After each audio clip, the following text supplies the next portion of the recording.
Hoy vamos a comenzar un bloque nuevo, ¿vale?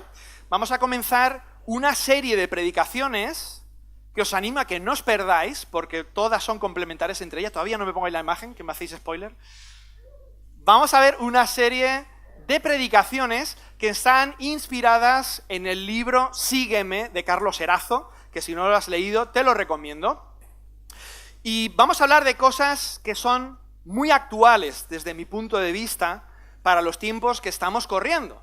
Y hoy vamos a abrir el primer bloque que se llama Seguidores de Jesús. Seguidores de Jesús. Yo entiendo que todos aquellos que estamos aquí, queremos ser seguidores de Jesús. Así que vamos a ver a lo largo de 3 predicaciones cómo ser seguidores de Jesús, qué significa ser seguidores de Jesús y qué cosas hay en nuestra vida que nos están influyendo tanto o más que el propio Jesús, ¿vale? Así que espero que recibas esto con agrado, con expectativa, que el Señor hable a tu corazón, porque si recibís lo que yo hablo no va a servir para nada, recibid lo que Él tiene que deciros. Así que, ¿por qué no disponemos un momento, nuestros corazones, para orar y para pedirle que sea el Espíritu Santo mismo el que hable a nuestras vidas a través de lo que Él ha puesto en mi corazón? Señor, te alabamos y te bendecimos, te damos gracias porque tú eres bueno, Señor, bendecimos tu palabra y te pedimos que en este momento tu Espíritu Santo venga al corazón de cada persona que esté aquí o que esté escuchando este mensaje, Señor, que sea un soplo de aliento fresco, Señor, que abras nuestra mente y nuestro entendimiento para aquellas cosas que tú quieres hablarnos y que nos ayudes, Señor, a caminar en pos de Jesús. Amén. Ahora sí me podéis poner la diapositiva, por favor. Mirad, en 1933, vamos a hacer un viaje en el tiempo, vamos a ir hasta el siglo pasado, en 1933 en Alemania, ¿vale? Una época difícil, convulsa, en la que el gobierno nazi había comenzado a crecer en influencia en la sociedad, en la política e incluso sutilmente estaba penetrando en las iglesias. Los creyentes de ese tiempo estaban empezando a parecerse cada vez más a Hitler. Ellos mismos le votaron, sin saber lo que iba a acontecer después. Y cada vez su forma de pensar, sus ideologías, se parecían más a las ideologías que promovían Hitler y el nazismo. Y se parecían en las iglesias estas formas de pensar más a lo que ellos enseñaban que a lo que la propia Biblia enseñaba. Un año después, 1934, un joven llamado Dietrich Bonhoeffer encabezó un movimiento que se llamaba la Iglesia Confesante. Este movimiento se propuso enfocarse en ser fieles a Jesús y a sus enseñanzas, por encima de cualquier otra ideología o forma de pensar, por encima de cualquier otra influencia, incluyendo el gobierno, la cultura o cualquier otra ideología popular. En 1935 se convirtió en director de una escuela bíblica secreta. No podía ser pública, lo hacían en secreto, para explicarles a otros lo que Jesús enseña y cómo poner en práctica en su vida esas enseñanzas. Y ellos tenían una frase, tenían una especie de lema, algo que era lo que era su punto de partida, su visión. Decían, la influencia de Jesús necesita ser más fuerte que la influencia de la cultura en nuestro tiempo. Esa era su frase. Quédate con este dato. La influencia de Jesús necesita ser más fuerte que la influencia de la cultura de nuestro tiempo, ¿vale? Ahora, con esto en mente, te invito a que vuelvas de ese viaje del pasado y regreses al presente conmigo. Porque en la actualidad, más de la mitad de la población mundial está conectada a las redes sociales. Es algo muy de nuestro día a día, habitual, convivimos con ellas. Muy pocas personas habrá que no tengan redes sociales, ¿vale? Seguro que la gran mayoría de los que estamos aquí presentes, entre los que me incluyo, tenemos redes sociales. Es que, como estamos diciendo, más de la mitad de las personas en el mundo tienen redes sociales. Es decir, estamos hablando de más de 800 millones de seres humanos. La persona promedio pasa el 40% de su día entero en línea. Y una buena parte de ese tiempo es usado en las redes sociales. El 40% de su tiempo diario. Mira, dicho de otra manera, actualmente la persona promedio en un país como este pasa unas 3 horas de media sumergida en las redes sociales. Y se prevé que esa cantidad de tiempo siga aumentando, ¿vale? Porque las generaciones que van llegando ahora están cada vez más habituadas y las manejan todavía más. Así que este número va a ir en aumento.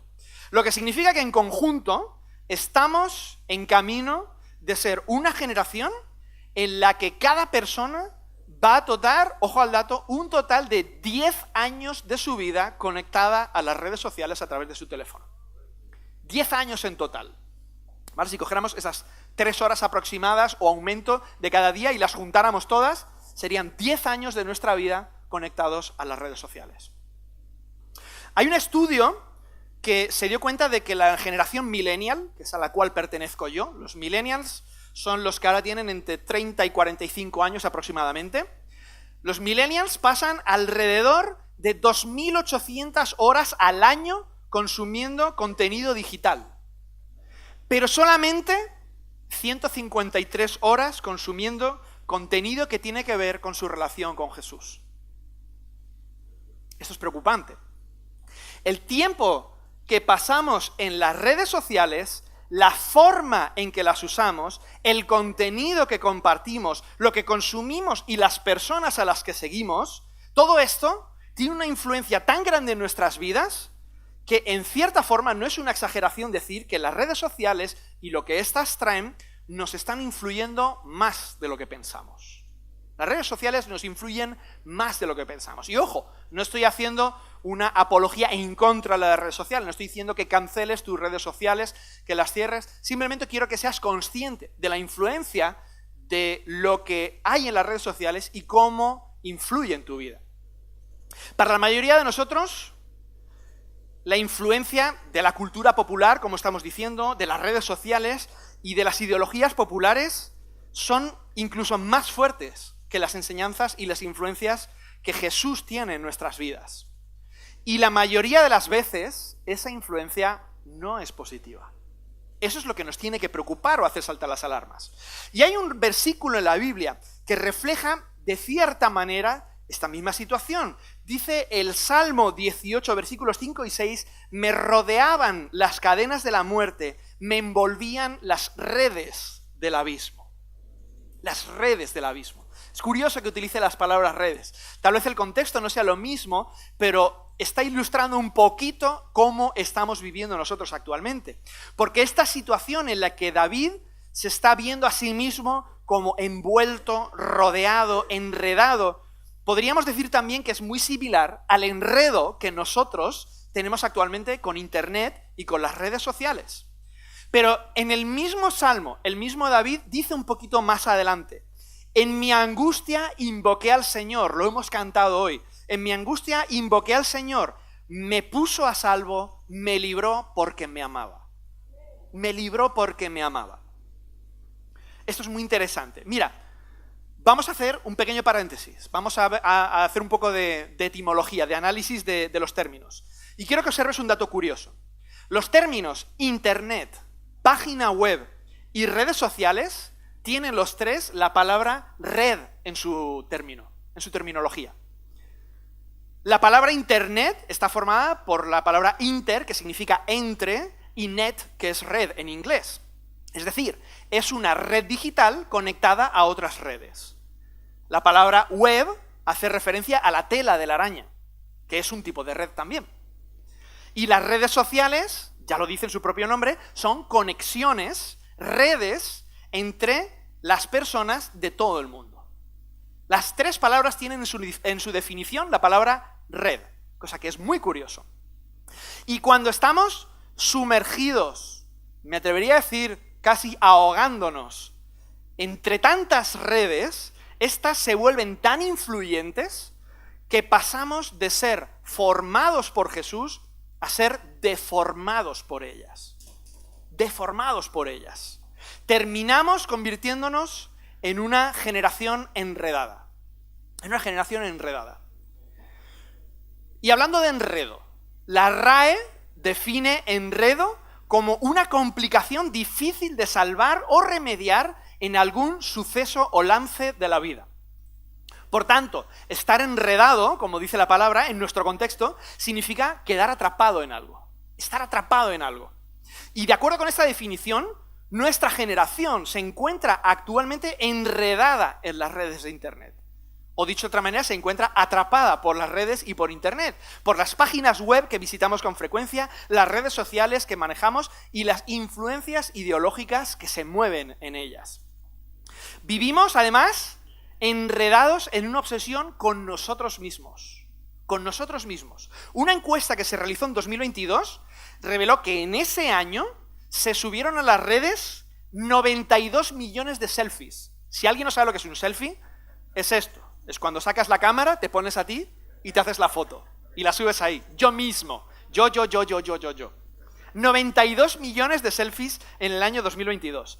Además, sabéis que los algoritmos, que muchas veces no sabemos ni qué es exactamente, pero el algoritmo de las redes sociales está diseñado para que nos muestren nuestros intereses personales, para que presenten contenido que reafirmen lo que ya nos gusta o lo que ya creemos y conectarnos con otros que tienen las mismas preferencias que nosotros. Es decir, está hecho a tu medida, lo que a ti te gusta, lo que tú quieres, lo que tú crees. Y además, cada sucesiva generación desea más que nunca ser popular, ser famoso en Internet y obtener la aprobación de otros. Según los estudios, 1 de cada 3 millennials quiere ser famoso. Quiere ser famoso. Y 1 de cada 4 jóvenes de la generación Z es la que sigue a la mía, o sea, tendrían ahora entre 30 y 15 años aproximadamente, quieren llegar a ser influencer en las redes sociales, de alguna manera. O a través de un canal de YouTube, o a través de... Normalmente YouTube es lo que más les gusta, ¿vale? Pero la generación Z, ¿qué cantidad hemos dicho? Perdón, 1 de cada 4 jóvenes quiere ser influencer en las redes sociales o en Internet de alguna forma. El problema es que nuestra generación lucha también con otro enredo. El enredo de la ansiedad. El enredo de la ansiedad. Mira, para que te hagas una idea, la ansiedad es un estado de gran inquietud y extrema inseguridad. Es como si vivieras continuamente con la sensación de que un tren te va a arrollar en cualquier momento. Eso es la ansiedad. Y hasta la fecha, somos la generación más ansiosa de la historia. Somos la generación que más está experimentando ansiedad en nuestras filas. Los estudios revelan que el 18% de la población adulta lucha con algún desorden de ansiedad. Y el 70% de la generación Z, recordar, 30 a 15 años, el 70% dice que la ansiedad es un problema grave entre ellos o entre sus compañeros o entre sus amigos. 70%. Es muchísimo. Aparte de luchar con la ansiedad, somos una generación que también lucha con la ira, con la depresión, el resentimiento y el temor. No me lo estoy inventando. No necesitas pasar mucho tiempo en las redes sociales para encontrar perfiles, páginas y personas peleándose, discutiendo con desconocidos en redes sociales, envalentonándose mucho tras el anonimato de su pantalla, diciendo cosas y atreviéndose a hacer cosas que no harían jamás delante tuyo ni se atreverían a hacer en público. Y hacen esto en vez de examinar y debatir ideas de manera respetuosa e inteligente. Lo que hacen es atacarse de maneras que, si lo hicieran delante de otras personas, seguramente ellos mismos se avergonzarían de lo que están haciendo. El 90% de los jóvenes de una encuesta que se hizo admitieron haber experimentado un comportamiento abusivo en línea en algún momento de su vida, como bullying o acoso. Y también de haber recibido imágenes explícitas no solicitadas o amenazas de algún tipo. ¿Vale? El 90% de los jóvenes recibieron imágenes explícitas que no querían ver o fueron amenazados en algún momento de su vida. Por tanto, somos adictos a nuestros teléfonos, a consumir contenido digital y a la pornografía. Luchamos con una baja autoestima e inseguridad. Tenemos más información y conocimiento que nunca, pero tenemos muy poca sabiduría y muchísima más confusión sobre lo que es y lo que no es verdad. Ese es el problema que tenemos ahora. Y por si fuera poco, esto se ha vuelto algo normal en nuestras vidas. Yo creo que necesitamos ayuda. Si Jesús dijo que Él es el camino, la verdad y la vida, yo no sé tú, pero yo quiero eso que Él me está ofreciendo. Yo quiero esa verdad para despejar todas las mentiras y las falsas influencias que hay sobre mi vida. En medio de nuestro tiempo tan peculiar y único, Jesús ofrece algo diferente. Mira, resulta irónico, a pesar de que Jesús no tuvo redes sociales, el pensar que aún así hoy tiene miles de millones de seguidores. Tiene más influencia que cualquier otro en la historia y su movimiento hace más de 2000 años se inició y sin embargo todavía hoy sigue haciéndose viral. Ese es Jesús. Su llamado nunca fue para que seas un seguidor casual. No se trataba de que le siguieras de vez en cuando o de que cuando te aburres consultes a ver qué tiene que decir Jesús sobre tu vida. Su llamado nunca fue para que lo fueras de forma casual, sino para que seas un discípulo que de manera radical busca aprender y ser más como su maestro. Algunos piensan que las enseñanzas de Jesús son solo para unos pocos fieles, para los santurrones, para los religiosos, para aquellos que parece que caminan por encima de los demás en su perfección, o para los que se preocupan por lo que sucede después de morir, para la gente que tiene inquietud sobre el más allá o cosas de ese estilo. Pero Jesús dijo claramente en Lucas 17, 21, en realidad el reino de Dios ya está entre vosotros. Ya está entre vosotros. No es algo que tienes que preocuparte cuando vayas a morir, ni cuando tengas que pensar en lo que va a ocurrir después. Es algo de lo que te tienes que ocupar ahora, porque ya está entre nosotros. Y la buena noticia que Jesús comparte no es que nosotros intentemos buscar y encontrar a Dios, sino que es Dios quien nos buscó y nos encontró a nosotros primero. El creador del universo, piénsalo bien, el creador del universo, de todo lo que existe, no es un Dios que está distante, lejos de ti, que está lejano e indiferente. Ese no es Dios. Es alguien que se ensucia con lo ordinario del día a día de nuestra humanidad. Alguien que anhela conocerte personalmente, conquistar tu corazón y transformarlo para que seas la persona que Él había diseñado que fueras. Esta buena noticia que Jesús comparte también nos dice que todo lo que hoy está mal en nuestra tierra, toda esa injusticia, ese dolor, enfermedad, lágrimas y sufrimiento, todos los enredos, Dios ha venido a suprimirlos. Ese es su propósito, ha venido a suprimir todo eso. Pero necesitas que la influencia de tu teología sea más fuerte que la influencia de tu tecnología. Que tu tecnología. Vamos a volver a viajar un momento en el tiempo. ¿Recuerdas el libro del Éxodo? ¿Cuántos habéis leído el libro del Éxodo o conocéis un poquito de lo que habla el libro del Éxodo? El libro del Éxodo es un libro en el que nos habla cómo Dios trajo libertad a su pueblo cuando estaba en una esclavitud literal, bajo el imperio de Egipto y su influencia. Egipto en ese momento tenía una cultura influyente, era la primera potencia mundial y además tenía muchísimos dioses falsos, creencias falsas e influencias ideológicas. ¿Te suena esto de algo? ¿Te suena? El pueblo de Dios estaba enredado en medio de esa cultura. Era un grupo de gente que estaba esclavizada, atada y oprimida, atención, por más de 400 años. 400 años enredados en esa cultura. Y Dios entonces, ¿qué hace? Libera a su pueblo. Pero ¿cuál fue el problema? Que la influencia de Egipto en los corazones del pueblo de Israel no desapareció de la noche a la mañana. No desapareció de la noche a la mañana. Ellos eran libres físicamente, ya no eran esclavos, y sin embargo, sus corazones eran los que todavía necesitaban la libertad. Seguían influenciados por toda la manera de vivir que habían tenido mientras estaban en Egipto. Por eso, cuando Dios los saca de Egipto, los invita a tener una relación especial con Él. Es a lo que Dios les invita, a que seáis mi pueblo, a que estéis conmigo. Dios les escoge para hacer un pacto con ellos. Un pacto con ellos en el que va a traer restauración, transformación y bendición. Y para hacer ese pacto oficial, por decirlo de alguna manera, para hacer un símbolo que selle y confirme ese pacto, Moisés lo que hace es sacrificar unos animales y derrama su sangre sobre el altar y sobre las personas. Y dice estas palabras: esta es la sangre que confirma la alianza que el Señor ha hecho con vosotros, de acuerdo con todas las cláusulas leídas. Siglos después, Jesús se reúne con sus seguidores y ocurre lo siguiente. Y aquí me gustaría que, si tienes tu Biblia a mano, abras el Evangelio de Mateo capítulo 26. Jesús se reúne con sus seguidores y tiene unas palabras con ellos. Y Jesús en este momento está cenando con sus discípulos. Es la última cena que va a tener con ellos.